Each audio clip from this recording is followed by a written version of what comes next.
महाकाल को महाकालेश्वर, भैरव, रुद्र और भोलेनाथ भी कहा जाता है। इस भगवान शिव के अवतार के पीछे कई कथाएं हैं। निम्नलिखित एक प्रसिद्ध कथा है। कलयुग में भगवान विष्णु ने ब्रह्मा से कहा कि मानव जीवन धरती पर धर्म और न्याय के नाम पर अत्याचार, अन्याय, दुश्मनता और अधर्म की विपरीत प्रवृत्तियां फैल रही हैं। लोग भूल गए हैं कि सभी का अधिकार है धर्म और न्याय का पालन करने का। ब्रह्मा ने उत्तर दिया, हे विष्णु, यदि धरती पर धर्म और न्याय के नाम पर अन्याय बढ़ रहा है तो उसे दूर करने के लिए महाकाल अवतार लेंगे। उन्हें क्रोध और नाराजगी का रूप धारण करते हुए धरती पर अधर्म के विरुद्ध लड़ना होगा। वे भयानक और भयंकर रूप धारण करेंगे और सत्य और धर्म के पुनर्स्थापना के लिए यत्न करेंगे। इसके बाद महाकाल भगवान शिव के रूप में धरती पर अवतार लेने का समय आया। वे त्रिशूल, डमरू और नागास्त्र के साथ सुसज्जित थे। उनके भयानक रूप ने असुरों को भयभीत कर दिया और धरती पर अधर्म के विरुद्ध लड़ने लगे।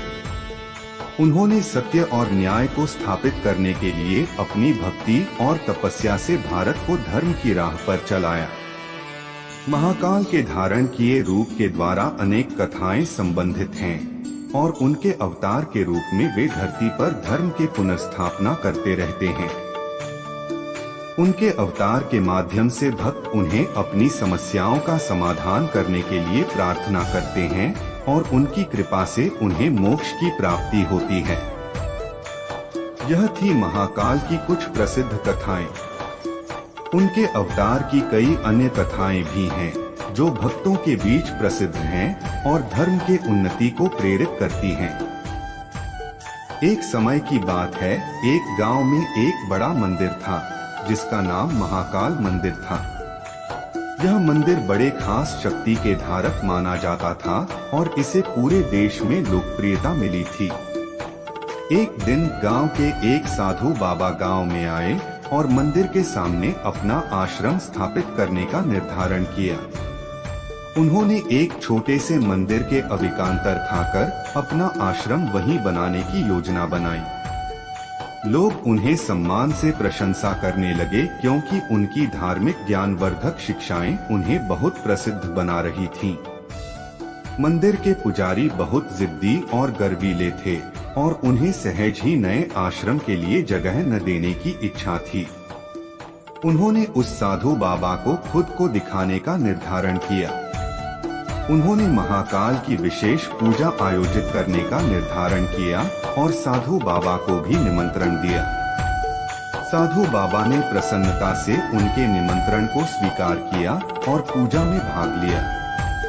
जब पूजा शुरू हुई तो साधु बाबा ने अपने ध्यान को ऊपर की ओर ले जाने का प्रयास किया। ध्यान करते हुए उन्हें महाकाल का आभास हुआ। उन्होंने ध्यान के दौरान देखा कि महाकाल खड़े होकर उन्हें बुला रहे हैं। साधु बाबा ने भगवान की दया से महाकाल को देख लिया और भयभीत होने के बजाय उन्होंने भगवान के चरणों में अपना मस्तक झुका दिया। महाकाल ने उन्हें ध्यान से समझाया कि हर इंसान के लिए भगवान समान होते हैं और हर किसी को धार्मिक विचारधारा को सम्मान करना चाहिए। वे भगवान की सच्ची भक्ति और शक्ति के महत्व को समझने की विधि को समझा गए और अपने अहंकार से मुक्त हो गए। साधु बाबा ने यह सीखी बात लोगों के साथ साझा की और वे एक प्रेरणा स्रोत बन गए। उनका आश्रम भगवान के शक्ति की भक्ति में समर्पित था और लोग वहां शांति और आनंद का अनुभव करते थे। इस कहानी का मुख्य संदेश यह है कि हमें दूसरों के साथ सम्मान पूर्वक और भाईचारे के साथ रहना चाहिए और हमें अहंकार और गर्व से दूर रहना चाहिए। महाकाल के संदेश का पालन करके हम सभी सच्चे सुख और शांति का अनुभव कर सकते हैं। एक दिन प्राचीन समय में जंगल के एक छोटे से गांव में एक धार्मिक और साधु स्वभाव के युवक का जन्म हुआ। उसे बचपन से ही धार्मिक भावनाओं की भरमार थी और उसे अपने जीवन का मकसद मिल गया था, भगवान शिव की आराधना करना। इसलिए लोग उसे महाकाल के नाम से पुकारते थे। महाकाल के जीवन का पूरा समय विधि विधान में बिता था। वह रोज सुबह उठकर भगवान शिव की विग्रह पर अर्चना करता, उनके चरणों में फूल चढ़ाता और भजन गाता था। उसका समय अपने प्रिय भगवान की भक्ति में बिताने के लिए जाता था। एक बार जब गांव में अद्भुत घटना हुई। गांव के आसपास के जंगल में एक खतरनाक राक्षस ने आक्रोशित होकर गांव वालों को छींट दिया। राक्षस ने गांव के लोगों को चिंतित कर रखा था। महाकाल, जो हमेशा से ही धैर्यशील और शक्तिशाली था, ने लोगों को साहस दिया और साथ में भगवान शिव की कृपा से भरकर उस राक्षस के सामने खड़े हो गए। उसने राक्षस को समझाने की कोशिश की, लेकिन राक्षस अपने क्रोध के कारण उसकी बातें न सुना। इस पर महाकाल ने भगवान शिव को प्रार्थना की और उनसे आशीर्वाद मांगा। भगवान शिव महाकाल की भक्ति को प्रसन्न होकर उन्हें एक विशेष शस्त्र और अमृत प्रदान करें, जिससे महाकाल की शक्ति और बढ़ जाए। महाकाल ने अपनी शक्ति के साथ राक्षस के खिलाफ लड़ाई की और उसे शस्त्र से एक विशेष चोट लगाई। राक्षस को यह देखकर भयभीत होकर वह भाग निकला और जंगल में चला गया। इस विजयी घटना के बाद गांव के लोग महाकाल की भक्ति और शक्ति के प्रति अभिमान से भर गए। उन्होंने उसे अपने गांव का रक्षक माना और उसके प्रति सम्मान और आदर दिखाने लगे। इस प्रकार महाकाल ने अपने धार्मिक भावनाओं, शक्ति और साहस के साथ अपने गांव को राक्षसों और कठिनाइयों से बचाया और उन्हें सुख और शांति का आनंद दिलाया। उसके नाम का प्रचार होने से लोग उसे महाकाल के नाम से याद करते हैं और उसकी कथा आज भी लोगों के दिलों में बसी है।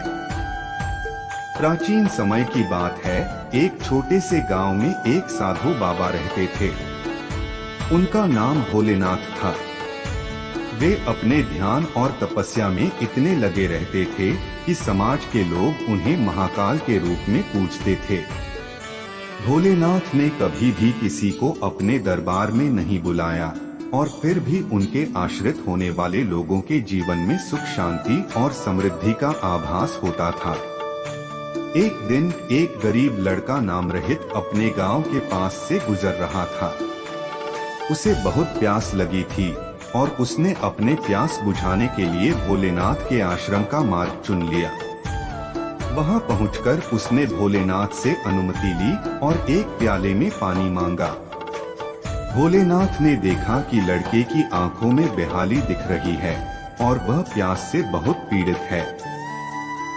इससे दुखी होकर भोलेनाथ ने अपने कुपोषित शिष्य से पानी देने को कहा। लड़के ने प्यास बुझाई और धन्यवाद देकर वहां से चला गया। लेकिन कुछ समय बाद वही लड़का फिर से आश्रम पहुंचा और भोलेनाथ के बगीचे में एक पेड़ के नीचे एक विशाल शिवलिंग की मूर्ति बना दी। भोलेनाथ को इससे बड़ा कोई धन्यवाद नहीं हो सकता था। उन्होंने लड़के से पूछा, बेटा तुमने यह काम क्यों किया? लड़के ने गर्व से कहा, बाबा मैं एक गरीब लड़का हूँ और मेरे पास आपको भेंट करने के लिए कुछ नहीं है, इसलिए मैंने आपके लिए एक मूर्ति बना दी ताकि मैं भी आपको पूजा कर सकूं। भोलेनाथ ने प्यार से उस लड़के को आलिंगन किया और कहा, तुम्हारी भक्ति की प्रतीक्षा करने के लिए मैंने तुम्हें प्रकट किया और आज तुमने मेरी भक्ति का अनमोल उपहार दिया। तुम्हारी अद्भुत भक्ति ने मुझे खुश कर दिया है।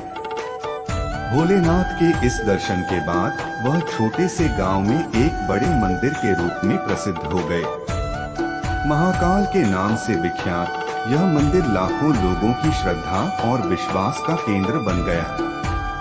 भोलेनाथ ने सबको धर्म के मार्ग पर चलने की प्रेरणा दी और उनके आदर्शों ने लोगों के दिलों में आत्मविश्वास और साहस का संचार किया। इसीलिए उस गरीब लड़के की सीधी और निष्ठा भरी भक्ति ने उसे विश्वास के शिखर पर पहुंचा दिया और उसे महाकाल बना दिया। भक्ति और निष्ठा से जुड़े हुए वह आज भी लोगों के दिलों में बसा हुआ है। और उन्हें भक्ति के मार्ग पर चलने के लिए प्रेरित करता है। यह थी महाकाल की कहानी, जो भक्ति और निष्ठा के महत्व को सिखाती है। भगवान के ध्यान में लगे रहने से ही हम अपने जीवन को सफलता, शांति और समृद्धि से भर सकते हैं।